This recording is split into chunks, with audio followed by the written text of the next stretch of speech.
Before we begin, if you're interested in exploring the deeper strategies behind historical timber construction, subscribing to our email list provides access to carefully researched ebooks, detailed step-by-step videos of real woodworking projects, and exclusive insights into timber techniques that aren't shared publicly. This is for serious enthusiasts who want to move beyond surface-level carpentry knowledge and understand how wood was truly worked and preserved over centuries. The most overlooked factor in old timber buildings is not strength, but time itself. It's easy to assume that the faster a building goes up, the sooner it will serve its purpose. Modern construction often prizes speed, faster assembly, pre-cut components, and compressed schedules. Yet history shows that rushing timber construction almost always comes at a hidden cost, one that may not appear for decades. Old-world carpenters understood this, and they refused to fall into what I call the building speed trap. They knew that speed without patience or respect for wood's natural behavior often leads to warping, splitting, joint failure, or accelerated decay. The lesson is simple, yet profound. In timber, haste is often the enemy of longevity. Old builders allowed wood to settle before it carried its full load. One of the most consistent practices in historic construction was the deliberate pause between cutting timber and assembling it into a full structure. Even after air drying, wood continues to shrink, twist, and adjust as moisture equilibrates with the surrounding environment. Carpenters often allowed beams to rest for months, sometimes even a year, before final installation. This settling period ensured that once a building bore its full load, the timber was already dimensionally stable. Skipping this step was a common error even in skilled workshops. Beams installed immediately after felling or rough drying often warp in place, putting stress on joints, creating uneven loads and forcing later adjustments that compromise the structure. Historical builders mitigated this by patience, planning, and knowledge of each species' drying behavior, a principle that modern speed-focused construction rarely accommodates.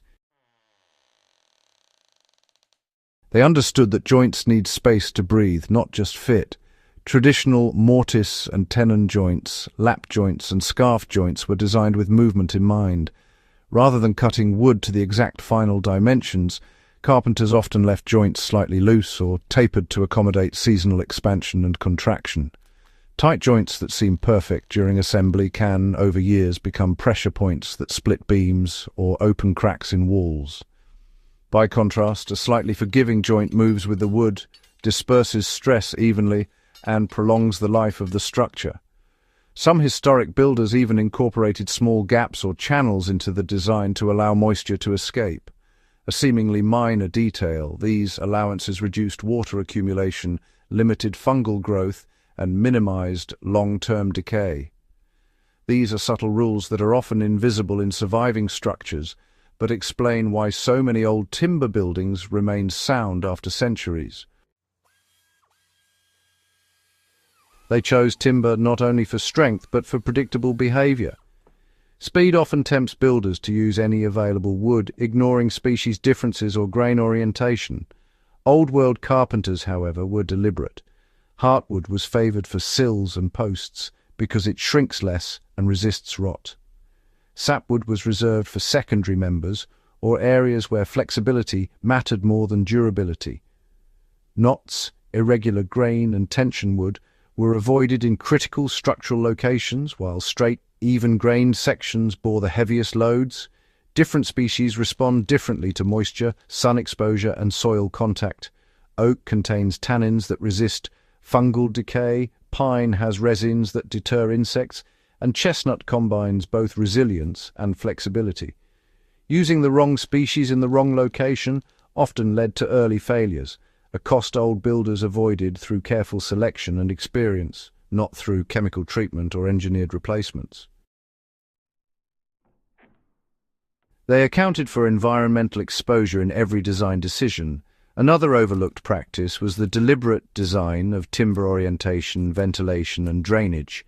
Beams were often raised above ground on stone or brick bases, roof timbers were angled to shed rain, and overhangs were extended to reduce direct water contact. Even interior timbers were positioned to allow airflow, limiting moisture accumulation while preventing excessive drying that could cause cracking. The understanding of microclimates, how shade, sun and wind interact with timber, was as important as material choice. Poor exposure could accelerate decay in even the most durable species. By designing with environment in mind, historic carpenters ensured that each beam endured seasonal extremes without compromising the whole structure. Modern speed-oriented projects often overlook these subtleties, leaving timber vulnerable over time. They recognized the long-term consequences of rushed assembly. In historical workshops, there was a clear understanding that haste often creates hidden problems. A beam might appear to fit perfectly when dry, but if installed immediately, it could twist as moisture redistributes, stressing joints and displacing walls. Similarly, cutting boards or planks to final length too early could result in cupping, bowing, or splitting after exposure to weather. Experienced carpenters mitigated these risks through staged construction, spacing work over weeks or months, and deliberately letting timber adjust before applying full structural loads. This patience may seem counterintuitive in a world obsessed with speed, yet it was crucial for durability. Structures built this way were not only stronger, but easier to maintain and repair, because timber movement and stress were already accounted for in the design. They treated timber not as a static material, but as a living one. The essence of avoiding the speed trap lies in this understanding. Wood is never static. It responds to moisture, temperature, load and time. Carpenters who respected this principle avoided forcing wood into unnatural positions, and they designed structures that accommodated movement naturally. The result is a survival pattern that appears almost miraculous today. Centuries-old beams still holding roofs, floors that have settled but remain solid, joints that remain functional without glue or nails. This mindset stands in contrast to much modern practice, where engineered materials, adhesives, and rapid assembly often conceal or ignore wood's natural behavior. Over decades, these shortcuts can reveal themselves as warping, splitting, or decay, the very consequences old builders anticipated and worked to prevent. The lessons from old-world carpenters remain vital today. For contemporary woodworkers, builders, and restoration specialists, the speed trap is more than a historical curiosity. It is a warning. Durability comes from observation, patience, and respect for the material. Understanding the interaction between species, grain, moisture, and environment allows us to build structures and furniture that age gracefully rather than fail prematurely. Applying these principles does not require archaic tools or centuries-old methods. It requires careful planning, awareness of timber behavior, and willingness to let the wood do some of the work on its own timeline. Even in small-scale projects, allowing timber to acclimate, designing joints with movement in mind, and paying attention to exposure can prevent many of the long-term problems that today's rush-focused construction creates. The core principle remains the same as it was in the Middle Ages. Patience and knowledge extend the life of wood far beyond what raw strength alone can achieve. In conclusion, old-world carpenters refused to fall into the building speed trap because they understood wood as a living material with time-dependent behavior.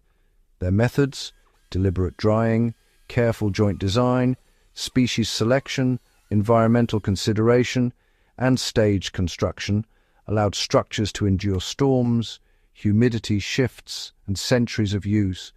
Modern builders can learn from this wisdom not only to preserve or restore historic buildings, but to craft new structures and furniture that will remain functional and resilient for generations. If you want to explore these practices in depth, receive project walkthroughs, historical analyses, and insights into timber behavior not shared anywhere else, subscribing to the Old Word Timber email list will connect you with this exclusive content. Understanding the old methods reminds us that in woodworking, haste may deliver speed, but patience delivers longevity, a lesson centuries in the making.